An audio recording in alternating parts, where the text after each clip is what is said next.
On est dans un secteur qui est très particulier, une filière qui est extrêmement fragmentée. Donc tout grand bouleversement, et le Covid est à la fois bouleversant et crée des bouleversements, évidemment prend un certain temps. On est aussi sur des TPE, des micro-entreprises qui ont beaucoup moins accès à tous les grands inputs marketing des grandes entreprises. Donc le rôle des institutionnels du tourisme et des managers de territoire, il est d'autant plus important.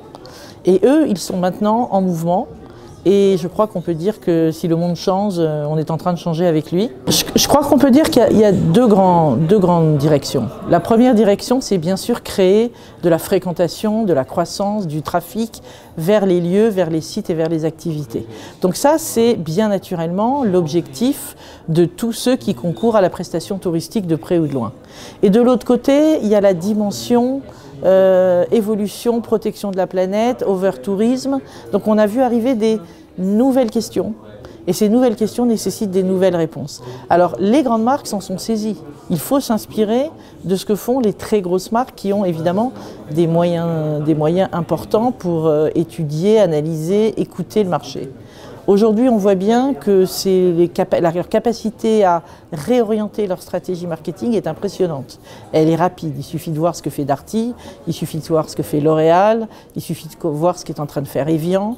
Donc, c'est-à-dire qu'on a des grandes marques qui répondent aux nouveaux signaux du marché, à la fois pour des raisons éthiques, parce qu'elles ont évolué dans leur stratégie RSE, et de l'autre côté, bien sûr, pour créer un lien plus important avec leur communauté, avec leurs acheteurs, avec leurs distributeurs. Dans le domaine du tourisme, c'est beaucoup plus complexe parce que chaque homme est une île. Every man is an island. C'est-à-dire qu'on est face au fait qu'on doit avoir des capacités de conviction, de démonstration et des moyens financiers, des ressources humaines et de formation. Donc bien sûr, c'est plus complexe. Maintenant, c'est inévitable. On va vers un système où on doit tous être contributeurs d'une planète un petit peu mieux gérée et de protéger les ressources pour les générations futures. Donc on n'est plus dans l'efficacité marketing, on est dans le questionnement marketing. C'est-à-dire qu'est-ce qu'on raconte, pour quel objectif, si on drive et qu'on pousse des gens à aller à tel endroit, quel est notre véritable objectif? Ça, aujourd'hui, c'est un objectif partagé. On ne peut plus faire l'économie de cette réflexion. Ça bouleverse le marketing territorial, qui avait vocation vers l'extérieur de façon un peu descendante à créer des nouveaux argumentaires de vente dans un marché très concurrentiel. On était plutôt sur une valorisation d'atouts, on essayait d'avoir des signes de distinction. C'est tout le mouvement du marketing territorial depuis 15 ans, à peine. Aujourd'hui, les questions qu'on se pose dans le marketing territorial et qui croisent tout ce branding touristique, parce que c'est l'allié tourisme des territoires qui cherche de l'attractivité. C'est l'outil qui qualifie un territoire.